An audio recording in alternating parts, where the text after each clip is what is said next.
अंडमान निकोबार द्वीप समूह का भरोसेमंद YouTube news channel the echo of India. नमस्कार, the echo of India news channel में आपका स्वागत है। मैं राकेश चंद्रलाल। इस बार एक बार फिर से हमें जो पानी की जो कटौती है और जो समस्या है उसका सामना फिर से करना पड़ेगा। और क्योंकि इसका प्रमुख कारण ये है कि जो नॉर्थ ईस्ट मानसून है वो कमज़ोर पड़ गया। हम जो अंडमान निकोबार द्वीप समूह में रहते हैं, हालांकि हमारे चारों ओर समुद्र ही समुद्र है और कहते हैं ना कि water water everywhere not a drop to drink.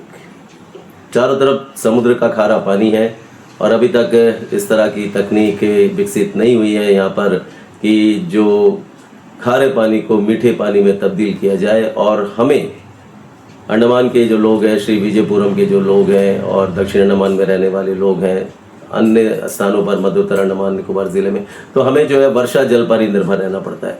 और इस बार जो है दक्षिण पश्चिम मानसून के बाद जो नॉर्थ ईस्ट मानसून होता है, दो मानसून होता है हमारे यहाँ। एक दक्षिण पश्चिम मानसून जो मई 18-20 तारीख तक आ जाती है और जून में अच्छी खासी मानसून से बारिश होती है और उसके बाद में ये अक्टूबर तक चलती है ये मानसून। और उसके बाद में नवंबर में हमें नॉर्थ ईस्ट मानसून का इंतजार रहता है, नवंबर दिसंबर में। तो नॉर्थ ईस्ट मानसून आने से क्या होता है कि जो हमारा एकमात्र बांध है धनी खाड़ी, वहाँ पर जो जल स्तर है वो उस पर जो है जल स्तर में वृद्धि होती है और फिर हमें जो है ये पेयजल उपलब्ध कराई जाती है। लेकिन इस बार नॉर्थ ईस्ट मानसून के कमज़ोर पड़ने के कारण और जो स्थानीय मौसम कार्यालय के जो वैज्ञानिक है उन्होंने हमें बताया, सुरेंद्र सिंह ने, कि 18% दक्षिण अंडमान, अकेले दक्षिण अंडमान ज़िले में 18% कम वर्षा हुई है, जो अमूमन जो नॉर्थ ईस्ट मानसून का ये विड्रॉल है जब वो वापस लौटती है। नमस्कार, मैं सुरेंद्र प्रताप सिंह भारत मौसम विज्ञान केंद्र सादीपुर श्री विजयपुरम से बात कर रहा हूं और मैं आज चर्चा करता हूं नॉर्थ ईस्ट मानसून के बारे में। अब मैं मानसून की बात करूं तो अंडमान निकोबार में दो मानसून देखने को मिलते हैं। जो साउथ वेस्ट मानसून है जो लगभग जून से लेकर सितंबर तक देखा जाता है, जिसमें जो हवाएं हैं साउथ वेस्ट की डायरेक्शन से चलती हैं। और उसी के बाद फिर जब ये मानसून विड्रॉल होता है, जिसे नॉर्थ ईस्ट मानसून भी कहा जाता है, जिसमें हवाएं नॉर्थ ईस्ट से साउथ की तरफ चलती हैं। और अंडमान निकोबार में दोनों मानसून से रेनफॉल होती है। और इस बार 2025 के नॉर्थ ईस्ट मानसून की अगर मैं बात करूं तो इस बार जो मानसून है वहाँ काफ़ी कमज़ोर रहा अंडमान निकोबार में। जो टोटल रेनफॉल है वो 18% कम देखी गई अक्टूबर, नवंबर, दिसंबर के दौरान। जो नॉर्मल रेनफॉल वो 67 यानी 67 सेंटीमीटर होती है, लेकिन इस बार केवल 55 सेंटीमीटर देखी गई, जो अपने सामान्य से 18% कम है। और अब मैं डिस्ट्रिक्ट वाइज बात करूँ तो नॉर्थ एंड मिडिल अंडमान में 23% रेनफॉल कम हुई और साउथ अंडमान में 18% रेनफॉल कम हुई, जबकि निकोबार में 12% रेनफॉल कम देखी गई। तो इस तरह से विड्रॉल के समय जो इस बार मानसून कमज़ोर पड़ा और इस वजह से 18% कम हुई है। और वहीं जब बारिश का पानी कम हुआ है तो धनी खाड़ी बांध पर भी जल स्तर वो उसमें कमी आ रही है। और जब कमी आ रही है तो वाटर सप्लाई में नेचुरली उस पर असर पड़ेगा। तो मिस्टर सिंह के अनुसार जो 18% तो सिर्फ यहीं पर कमी आई है, दक्षिण अंडमान ज़िले में अन्य ज़िलों में भी इसकी कमी आई है। हमारे जो सोर्सेज हैं वो हमें बताए हैं कि वैसे हम आपको बता दें कि 1 जनवरी 2014 को जब धनी खाड़ी बांध का हाइट बढ़ाया गया था 5 मीटर तक, और तब के उपराज्यपाल की पत्नी ने, जो हमारी द्वीपों की प्रथम महिला थी, उन्होंने इसका उद्घाटन भी किया था।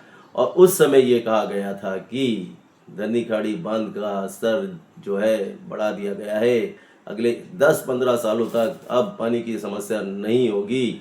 लेकिन हमने 2-3 साल पहले ही देखा है कि किस तरह का ड्रॉट जैसी सिचुएशन हो गई थी। चारों तरफ पानी की कमी, क्योंकि मानसून ही नहीं मिला था, मानसून खराब हो गया था और इसकी वजह से 20-20, 25-25 दिनों तक पानी के लिए लोगों को त्राहिमाम करना पड़ा। और अब जो स्थिति फिर से एक बार, क्योंकि नॉर्थ ईस्ट मानसून कमज़ोर पड़ गया है और दोनों मानसून, अगर मानसून अच्छी ना हो तो हम फिर यहाँ पर प्यासे मर जाए। क्योंकि हालांकि एडमिनिस्ट्रेशन ने बहुत काम किया है सबक लेते हुए, और कई जगह ऐसे अमृत सरोवर के तहत और कई जगह पॉन्ड खोदे गए हैं, बड़े बड़े पॉन्ड खोदे गए हैं, वाटर ट्रीट किया जा रहा है और वहाँ से पानी सप्लाई की जा रही है। लेकिन एक जो असली प्लान है वो प्लान अभी तक तैयार नहीं हुआ है। हालांकि हमारे जो मुख्य सचिव डॉक्टर चंद्रभूषण कुमार, उनके नेतृत्व में जो है काफ़ी कुछ बेहतर प्रयास किया जा रहा है प्रशासन की ओर से, ताकि लोगों को, अंडमान निकोबार के लोगों को कम से कम समस्या हो, इस पर विशेष ध्यान दिया जा रहा है। और इसी के तहत काम चल रहा है, लेकिन समय लगेगा। अब जैसा कि गुप्तापाड़ा, एक गुप्तापाड़ा है और एक बर्मा नाला है। ये 2 क्षेत्र है जहां पर बांध बनाने का, एक डैम बनाने का प्रस्ताव है और इस पर काम भी चल रहा है। जो आने वाले समय में इसका रिजल्ट हमें देखने मिलेगा, लेकिन वही है कि विल पावर, जो अधिकारी ऊपर लेवल पर बैठे हैं उनका जो विल पावर होता है वो कितना सीरियस होते हैं इस दिशा पर। हालांकि हमारे मुख्य सचिव काफ़ी सीरियस है और इस दिशा में काम हो रहा है, और अब जो लोक निर्माण विभाग के मुख्य अभियंता है वो भी काफ़ी एक्टिव है।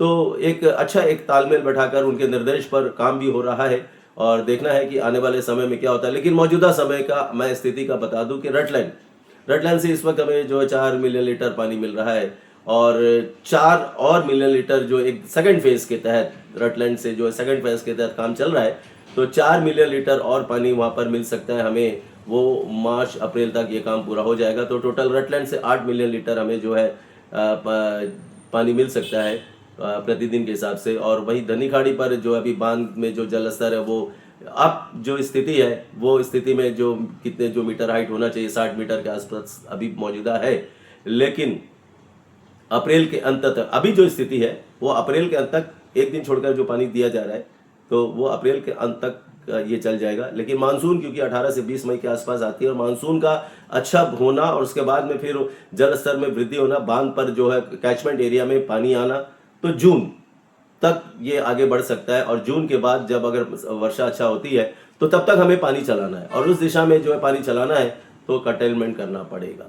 और कर्टेलमेंट करना पड़ेगा तो ये नहीं है कि अवधि, अब जो है प्लान ये है कि पीडब्ल्यूडी म्यूनसिपल को ये कह रहा है कि आप अवधि जो है, जो सप्लाई अवधि है, अब आधा घंटा मिलता है तो 10 मिनट कम कर दिया जाए, मतलब 20 मिनट कर दिया जाए। तो इस तरह से अवधि कम किया जाए ताकि हम जून तक ये जो लेवल है वो लेवल को पार आने तक, जो एकदम ग्राउंड लेवल तक आने तक, जून तक कम से कम लोगों को तकलीफ ना हो। और बाकी सोर्सेज भी है, उस पर भी काम चल रहा है।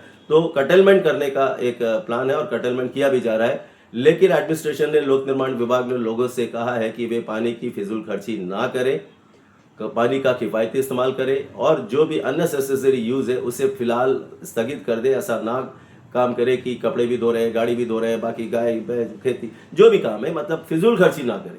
ये एक रिक्वेस्ट किया गया है कि आप पानी का उचित इस्तेमाल करें और प्रशासन को जो है इस पर सहयोग दें, और ताकि हम ये संकट की घड़ी को हम पार कर सके। और प्रशासन इस पर तैयार है, क्योंकि हमें जो पानी की आवश्यकता है 33 मिलियन लीटर पानी की आवश्यकता होती है प्रतिदिन श्री विजयपुरम में। तो आप सोचिए कि इस तरह से पानी की आवश्यकता पड़ती है और कितना हमें ज़रूरत रहता है, और उस हिसाब से वो काम भी किया जा रहा है। लोगों से बस यही अनुरोध किया जा रहा है कि वो पानी की फिजूल खर्ची ना करें और अपना किफ़ायती इस्तेमाल करें। हाँ, ये जो सपने दिखाने वाली बात है ना, कृपया करके ये सपने ना दिखाया जाए। जैसे कि 11 साल पहले भी सपने दिखाया गया था कि हाइट बढ़ जाएगा तो इतना साल तक पानी की कमी ना रह जाएगी। तो ये सपने दिखाने वाला काम ना करें, ठोस काम किया जाए जैसा कि इस वक्त किया जा रहा है। और इस तरह का कोई बंदोबस्त जो हो, ताकि आने वाले समय में जो, अगर हम जिस प्रकार से बर्मा नाला और गुप्तापाड़ा की बात कर रहे हैं, इस पर काम हो जाए तो अल्टरनेट एक अरेंजमेंट हो जाएगा। रटलैंड तो है ही, लेकिन ये अल्टरनेट हो जाएगा तो एक पानी की समस्या का समाधान हो सकेगा। तो इस पर हम उम्मीद करेंगे कि मौजूदा जो प्रशासन के प्रमुख हैं उनके नेतृत्व में ज़रूर इस पर द्वीपवासियों के लिए राहत बड़ी खबर आएगी आने वाले दिनों में। बहुत बहुत धन्यवाद, नमस्कार। अंडमान निकोबार द्वीप समूह का भरोसेमंद G2 news channel the echo of India.